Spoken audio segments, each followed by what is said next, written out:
Hello dears, അപ്പോൾ നമ്മുടെ ചാനലിലേക്ക് എല്ലാവർക്കും സ്വാഗതം. അപ്പോൾ ഇന്ന് ഉണ്ടാക്കാൻ പോകുന്ന റെസിപ്പി തമ്പനിയിൽ കണ്ടപ്പോൾ തന്നെ നിങ്ങൾക്ക് മനസ്സിലായി കാണുമല്ലേ, പാവ് ഭാജിയാണ് ഉണ്ടാക്കാൻ പോകുന്നത്. അപ്പോൾ പാവ് ഭാജി ഉണ്ടാക്കാൻ വേണ്ടിയിട്ട് ഞാൻ കൂടുതൽ വലിച്ചു നീട്ടുന്നില്ല. അപ്പം നമ്മൾ ആദ്യമേ നമ്മുടെ ഒരു കുക്കർ വെച്ചിട്ട്, കുക്കറിൽ നമുക്ക് വെജിറ്റബിൾസ് വേവിക്കാനുള്ള എളുപ്പത്തിന് വേണ്ടിയിട്ട് നമ്മൾ ഒരു കുക്കർ വെച്ചിട്ട് കുക്കറിൽ ഒരു 2 സ്പൂൺ എണ്ണ ഒഴിച്ചു കൊടുക്കുക. അതിലേക്ക് ഒരു 1/4 ടീസ്പൂൺ ജീരകം ചേർത്ത് കൊടുത്തിട്ട് പാവ് ഭാജി മസാല ചേർത്ത് കൊടുക്കാം. പാവ് ഭാജി മസാല തന്നെ വേണം നിർബന്ധമില്ല കേട്ടോ. അതില്ലാത്തവർക്ക് നമുക്ക് ഗരം മസാല മാത്രമായിട്ടും ചേർത്ത് കൊടുക്കാം. അപ്പോൾ ഗരം മസാല, പാവ് ഭാജി മസാല ഉണ്ടെങ്കിൽ അത്രയും നല്ലത്. ഇല്ല എന്നുണ്ടെങ്കിൽ നമുക്ക് ഗരം മസാല ചേർത്ത് കൊടുക്കാം. ആ ഗരം മസാല ഒന്ന് കരിയാത്ത രീതിയിൽ ഒന്ന് ചൂടാക്കി എടുത്ത ശേഷം അതിലേക്ക് ക്യാരറ്റ്, അതുപോലെ ഞാൻ എടുത്തിരിക്കുന്നത് ഒരു പകുതി ക്യാരറ്റ്, അതുപോലെ പകുതി ബീട്രൂട്ട്, ഒരു വലിയ ഒരു ഉരുളക്കിഴങ്ങ്, ഞാനെല്ലാം എടുത്തിരിക്കുന്നത് ഇതിൻ്റെ ഇരട്ടി എടുത്തിട്ടുണ്ട്. പക്ഷെ ഞാനൊരു നോർമൽ ക്വാണ്ടിറ്റിയിലാണ് കേട്ടോ പറയുന്നത്. അപ്പോൾ ഒരു കിഴങ്ങ്, അതുപോലെ തന്നെ ഒരു പിടി നമ്മുടെ എന്താ പറയുക ഗ്രീൻ പീസ്, അതായത് ഫ്രോസൺ ആയിട്ടുള്ള ഗ്രീൻ പീസാണ് ഞാനിവിടെ ചേർത്ത് കൊടുക്കുന്നത്, ഫ്രോസൺ ഗ്രീൻ പീസ്. പിന്നെ തക്കാളി നമ്മൾ ആദ്യമേ ചേർത്തിട്ടുണ്ടായിരുന്നു, ഒരു 2 മീഡിയം സൈസ് തക്കാളി ചേർത്തിട്ടുണ്ട് കേട്ടോ. അപ്പോൾ ഇതെല്ലാം കൂടെ ചേർത്തിട്ട് ഒന്ന് നന്നായിട്ടൊന്ന് മിക്സ് ചെയ്തെടുക്കുക. എണ്ണയിൽ ഒന്ന് ചെറുതായിട്ട് ഒന്ന് മൂപ്പിച്ച ശേഷം അതിലേക്ക് ആവശ്യത്തിന് ഉപ്പ് ചേർത്ത് കൊടുക്കുക കേട്ടോ. ഉപ്പൊക്കെ നമുക്കറിയാലോ, നോർമലി നമ്മുടെ ആവശ്യാനുസരണം നമ്മുടെ ഇഷ്ടത്തിനനുസരിച്ച് നമുക്ക് ചേർത്ത് കൊടുക്കുക. അതിന് പ്രത്യേകിച്ചൊരു ക്വാണ്ടിറ്റി നമുക്ക് ഒരിക്കലും പറയാൻ പറ്റില്ലല്ലോ, അത് ഓരോരുത്തരുടെ സൗകര്യമാണ്. പിന്നെ നമ്മുടെ വെജിറ്റബിൾസ് എത്ര ചേർക്കുന്നു അതിനനുസരിച്ചാണ് നമ്മൾ അതിൻ്റെ ക്വാണ്ടിറ്റി ചേർത്ത് കൊടുക്കേണ്ടത്.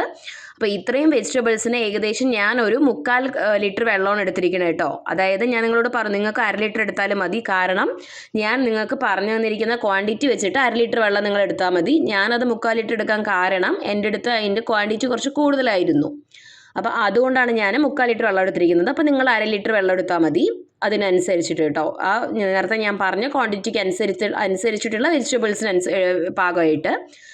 അങ്ങനെ നമ്മൾ അതെന്തായാലും ആദ്യം നമ്മൾ കുക്കർ അടയ്ക്കുന്ന സമയത്ത്, പിന്നെ അതൊന്ന് ഇളക്കി മിക്സ് ചെയ്ത് യോജിപ്പിച്ച് കൊടുത്ത ശേഷം കുക്കർ അടയ്ക്കുന്ന സമയത്ത് ആദ്യം നമ്മൾ വെയിറ്റ് മാറ്റിയിട്ട് വേണം നമ്മളത് അടപ്പിട്ട ശേഷം പിന്നെ വേണം കേട്ടോ വെയിറ്റ് ഇടാൻ വേണ്ടിയിട്ട്. ഇല്ലെങ്കിൽ അതിനകത്ത് നിൽക്കുന്ന ചൂട് കാരണം ചിലപ്പോൾ എളുപ്പം അത് ചൂടാവാനും വിസിൽ വരാനും എന്നാൽ കഷ്ണം വേവാതിരിക്കാനും ചാൻസ് ഉണ്ട്. അങ്ങനെ അതൊരു 2 വിസിലും പിന്നെ ഒരു 10 മിനിറ്റോളം സിമ്മിൽ വെക്കുക. അതല്ല നമ്മൾ സിമ്മിൽ വെച്ചിട്ടും വിസിൽ വരുന്നുണ്ടെങ്കിൽ ഒരു 4 വിസിൽ മാക്സിമം അത്രയും വെച്ചിട്ട് നമ്മളത് ഇറക്കി വെക്കുക കുക്കർ. പിന്നെ നമ്മൾ ഒരു പാൻ അടുപ്പത്ത് വെച്ചിട്ട് അതിലേക്ക് സെയിം 2-4 സ്പൂണ് നമ്മുടെ എന്താ പറയുക ഏതെങ്കിലും ഒരു കുക്കിംഗ് ഓയിൽ ഒഴിക്കുക. വെളിച്ചെണ്ണ അല്ലാതെ വേറെ ഏതെങ്കിലും കുക്കിംഗ് ഓയിൽ ഒഴിക്കുക. എന്നിട്ട് അതിലേക്ക് നമുക്ക് ബട്ടർ, ഞാനിതിൽ 1 ക്യൂബ് മാത്രമേ ചേർത്ത് കൊടുത്തിട്ടുള്ളൂ. കാരണം എൻ്റെ അടുത്ത് അത്രേ അവൈലബിൾ ആയിട്ടുണ്ടായിരുന്നുള്ളൂ കേട്ടോ. അത് വാങ്ങിക്കുന്നതിന് മുൻപ് എനിക്ക് ഓർമ്മയില്ലായിരുന്നു, സാധനങ്ങളൊക്കെ വാങ്ങിച്ച ശേഷം ഓർമ്മ വന്നത്. അപ്പോൾ അതുകൊണ്ട് തന്നെ പിന്നെ ഞാനത് പറയാൻ പോയില്ല. അതുകൊണ്ട് നമുക്ക് എന്തായാലും ആവശ്യത്തിന് ബട്ടർ നമുക്ക് ചേർത്ത് കൊടുക്കാം. ബട്ടറാണ് ഇതിൻ്റെ മെയിൻ ടേസ്റ്റ് എന്ന് പറയുന്നത് തന്നെ, ബട്ടറാണ്. അങ്ങനെ നമ്മൾ ആവശ്യത്തിന് ബട്ടറും കൂടെ ചേർത്ത് കൊടുത്ത ശേഷം അതിലേക്ക് ഒരു ക്യാപ്സിക്കം നമ്മൾ പൊടിയായിട്ട് അരിഞ്ഞ് ഞാൻ ഫുള്ളായിട്ട് ചേർത്ത് കൊടുക്കുന്നുണ്ട്. പിന്നെ ഒരു 2 സവോളയും അതുപോലെ പൊടിയായിട്ട് അരിഞ്ഞത് ചേർത്ത് കൊടുത്ത് നന്നായി മിക്സ് ചെയ്തെടുക്കുന്നുണ്ട് കേട്ടോ. ഇതിൽ എനിക്ക് പറ്റിയൊരു അബദ്ധം ഞാൻ നിങ്ങൾക്ക് പറഞ്ഞുതരാം. നിങ്ങളത് റിപ്പീറ്റ് ചെയ്യാതിരിക്കാൻ വേണ്ടിയിട്ടാണ് നമ്മളത് പറഞ്ഞിരുന്നത് കേട്ടോ. എന്താണെന്ന് വെച്ചാൽ അതിൽ ഉണ്ടാക്കുന്ന സമയത്തുണ്ടല്ലോ, നമ്മൾ സബ്ജികൾ അതായത് വെജിറ്റബിൾസ് വേവിക്കാൻ വെക്കുമ്പോൾ ഒരിക്കലും നമ്മൾ ഫ്രിഡ്ജിൽ വെച്ച ബീട്രൂട്ട് എടുക്കരുത് കേട്ടോ. എൻ്റെ എല്ലാ വെജിറ്റബിൾസും ഞാൻ ഫ്രിഡ്ജിൽ വെച്ചായിരുന്നു. പക്ഷെ എന്നിരുന്നാൽ പോലും ഫ്രിഡ്ജിൽ വെച്ച ബീട്രൂട്ട് ആയതുകൊണ്ടുണ്ടല്ലോ വേവാൻ ഭയങ്കര പാടായിരുന്നു, മുഴുവനായിട്ട് ഉടഞ്ഞിട്ടുണ്ടായിരുന്നില്ല. അതിനാണ് പ്രിക്കോഷനായിട്ട് നിങ്ങളോട് ഞാനിത് പറയണത് കേട്ടോ. അപ്പോൾ ഇതൊന്നും നമ്മൾ ഈ ക്യാപ്സിക്കും ഉള്ളി ഒന്ന് വഴണ്ട് വന്ന ശേഷം അതിലേക്ക് നമുക്ക് ആവശ്യത്തിന് കുറച്ച് ഉപ്പ് ചേർത്ത് കൊടുക്കാം. നേരത്തെ നമ്മൾ വെജിറ്റബിൾസിൽ ഉപ്പിട്ട കാരണം കുറച്ച് ചേർത്ത് കൊടുക്കുക, വളരെ ശകലം ചേർത്ത് കൊടുക്കുക. 2 ടീസ്പൂണ് കാശ്മീരി ചില്ലി ചേർത്ത് കൊടുക്കുക. അതുപോലെ ഒരു 3 സ്പൂണോളം നമ്മുടെ പാവ് ഭാജി മസാലയാണെങ്കിൽ പാവ് ഭാജി മസാല, അതില്ലാത്തവർ ഗരം മസാല ചേർത്ത് കൊടുക്കുക കേട്ടോ. അപ്പോൾ നോർത്ത് ഇന്ത്യൻ സ്റ്റൈലിലുള്ള ഗരം മസാല ആണെങ്കിൽ കുറച്ചുകൂടെ നല്ലതാണ് നാടനെക്കാട്ടിലും. പിന്നെ അതിലേക്ക് ഒരു 6 ചെറിയ പച്ചമുളക് നമ്മൾ ചെറിയതായ കഷ്ണങ്ങളായിട്ട് കട്ട് ചെയ്ത് ചേർത്ത് കൊടുക്കുന്നുണ്ട്. ഒരു ടേബിൾ സ്പൂണോളം ഇഞ്ചി വെളുത്തുള്ളി പേസ്റ്റ് നമ്മളതിലേക്ക് ചേർത്ത് കൊടുക്കുന്നുണ്ട്. അങ്ങനെ ഇതെല്ലാം കൂടെ ചേർത്ത ശേഷം അവസാനം നമ്മൾ കസൂരി മേത്തിയും കൂടെ അതുപോലെ കൈ കൊണ്ട് നമ്മൾ നന്നായിട്ട് ഒന്ന് ഉടച്ചിട്ട് നമ്മളൊന്ന് ക്രഷ് ചെയ്തിട്ട് ചേർത്ത് കൊടുക്കുക. മല്ലിയില ഉണ്ടെങ്കിൽ മല്ലിയിലയും കൂടെ ചേർത്ത് കൊടുക്കുക കേട്ടോ, നല്ലൊരു ഫ്ലേവറിന് വേണ്ടിയിട്ട്. ഇനി ഈ മസാലകളെല്ലാം കൂടെ ചേർത്തിട്ട് നല്ല രീതിയിലൊന്ന് യോജിപ്പിച്ച് അടിയിൽ പിടിച്ചു പോകാനോ കരിഞ്ഞു പോകാനോ പാടില്ല. പക്ഷേ എന്നാൽ നന്നായിട്ട് മസാലയ്ക്ക് ഒന്ന് പച്ചമണം പോയി വരികയും വേണം കേട്ടോ. അപ്പോൾ അതിനുവേണ്ടി നന്നായിട്ട് നമ്മളൊന്ന് പച്ചമണം പോകുന്നവരെ ഒന്ന് ഇളക്കി എടുത്ത ശേഷം ഒരു ഹാഫ് ലെമൺ ചേർത്ത് കൊടുക്കാം.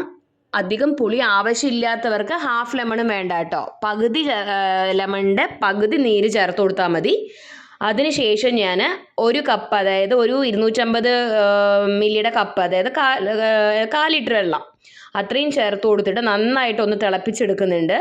അങ്ങനെ നന്നായിട്ട് ആ വെള്ളം ഒന്ന് തിളച്ച് വന്ന ശേഷം നമുക്ക് നെക്സ്റ്റ് നമ്മൾ വേവിച്ച് വെച്ചിരിക്കുന്ന വെജിറ്റബിൾസ് നമുക്ക് ആഡ് ചെയ്ത് കൊടുക്കാം കേട്ടോ. അങ്ങനെ ഇത് നന്നായിട്ട് ഒന്ന് തിളച്ച ശേഷം നമ്മൾ വെജിറ്റബിൾസ് ആഡ് ചെയ്ത് കൊടുത്തു. ശരിക്കും പറഞ്ഞു കഴിഞ്ഞാൽ കുക്കർ കിടന്ന് നന്നായിട്ട് വേവുന്നതുകൊണ്ട് തന്നെ നമ്മൾ ഇതിൽ തന്നെ ഒന്ന് സ്മാഷ് ചെയ്ത് കൊടുത്തു കഴിഞ്ഞാൽ ഒരു 2 മിനിറ്റോ അല്ലെങ്കിൽ ഒരു 5 മിനിറ്റോളം നമ്മൾ നന്നായിട്ട് ഒന്ന് തിളപ്പിച്ചെടുത്ത ശേഷം നമ്മൾ സ്മാഷ് ചെയ്ത് കൊടുത്തു കഴിഞ്ഞാൽ നന്നായിട്ട് സ്മാഷ് ആയി വരും കേട്ടോ. അത് ഇതുപോലെ ഒരു ഇത് വെച്ചിട്ടോ അല്ലെങ്കിൽ സ്മാഷർ വെച്ചിട്ടോ നമുക്കൊന്ന് സ്മാഷ് ചെയ്ത് കൊടുക്കാം. പക്ഷേ ഞാൻ പറഞ്ഞല്ലോ, നമ്മുടെ ബീട്രൂട്ട് മാത്രം ഭയങ്കര പാടായിരുന്നു, അങ്ങനെ സ്മാഷ് ആവുന്നേ ഉണ്ടായിരുന്നില്ല കേട്ടോ. അവസാനം ഒരുവിധം എങ്ങനെയൊക്കെയോ സ്മാഷ് ചെയ്തെടുത്തു നന്നായിട്ട്. അപ്പോൾ അതെ, നല്ല കുറുകി വന്നിട്ട് നമ്മുടെ കറി ഈ ഒരു പരുവമാണ് ആവേണ്ടത്. ഒരുപാട് കുറുകി പോയി കഴിഞ്ഞാൽ നമ്മൾ കഴിക്കാൻ എടുക്കുമ്പോഴേക്കും നന്നായിട്ട് എന്താ പറയുക വറ്റിപ്പോവും കേട്ടോ. അപ്പോൾ അതുകൊണ്ട് ഈ ഒരു അളവിൽ വെച്ചിട്ട് നമ്മൾ ഓഫ് ചെയ്യാം. മുകളിൽ കുറച്ച് ബട്ടറും കൂടി ഇട്ട് കൊടുത്ത് മല്ലിയിലും കൂടി കൊടുത്ത് അടിപൊളിയായിരിക്കും. അപ്പോൾ അതിന് ശേഷം നമ്മൾ പാവ്, അതായത് നമ്മൾ എന്താ പറയുക പാവ് ഭാജിക്ക് നമ്മൾ സാധാരണ ഒരു ടൈപ്പ് പാവ് നമുക്ക് കിട്ടും. അങ്ങനെ ആ പാവ് യൂസ് ചെയ്തിട്ടാണ് നമ്മൾ ഈ പാവ് ഭാജി ചൂടാക്കി എടുക്കുന്നത് കേട്ടോ. അപ്പോൾ അതിനൊരു ടേസ്റ്റ് കൂട്ടാൻ വേണ്ടിയിട്ട് ഞാൻ ആദ്യം നമ്മുടെ പാനിൽ നമ്മൾ ശരിക്കും നമ്മുടെ കടയിലൊക്കെ കിട്ടുന്ന തവ സ്റ്റൈലിനെ ഉണ്ടാക്കിയിരിക്കുന്നത് കേട്ടോ. അടിപൊളി ടേസ്റ്റും ആയിരുന്നു. അപ്പോൾ ബട്ടർ നമ്മൾ ചേർത്ത് കൊടുത്തിട്ട് അതിലേക്ക് കുറച്ച് നമ്മുടെ ഗ്രേവി തന്നെ എടുത്തിട്ട് കൊടുക്കുക. ആ ഗ്രേവി തന്നെ ഇട്ട് കൊടുത്തിട്ട് കടയിലൊക്കെ ആകുമ്പോൾ അവർ നമ്മൾ ഈ ഗ്രേവി ഉണ്ടാക്കുന്നതും ബണ്ണ് ഉണ്ടാക്കുന്നതും ഒരേ പാനിലായതുകൊണ്ട് അതിൻ്റെ ടേസ്റ്റും കൂടെ ഉണ്ടാവും. അങ്ങനെ തിരിച്ചും മറിച്ചും നമ്മൾ ആ ഗ്രേവിയും ബട്ടറും കൂടെ മിക്സ് ആവുന്ന രീതിയിൽ നന്നായിട്ട് ഒന്ന് ഫ്രൈ ചെയ്തെടുക്കുക. അപ്പോൾ എന്തായാലും നമ്മുടെ അടിപൊളി പാവ് ഭാജി റെഡി. കട്ട് ചെയ്ത ഉള്ളിയുടെ പീസുകളും കൂടെ ഉണ്ടെങ്കിൽ ഒന്നുകൂടെ നന്നായിരിക്കും, നാരങ്ങ നീരോടെ പിഴിഞ്ഞിട്ട് കേട്ടോ. അപ്പോൾ നമ്മുടെ വീഡിയോ ഇഷ്ടമെങ്കിൽ ലൈക്ക് ചെയ്യാനും ഷെയർ ചെയ്യാനും കമൻറ്റ് ചെയ്യാനും സബ്സ്ക്രൈബ് ചെയ്യാനും ഒന്നും മറന്നു പോരുത്. അടുത്തൊരു വീഡിയോ ആയിട്ട് കാണുന്നതായിരിക്കും. Tata bye, see U.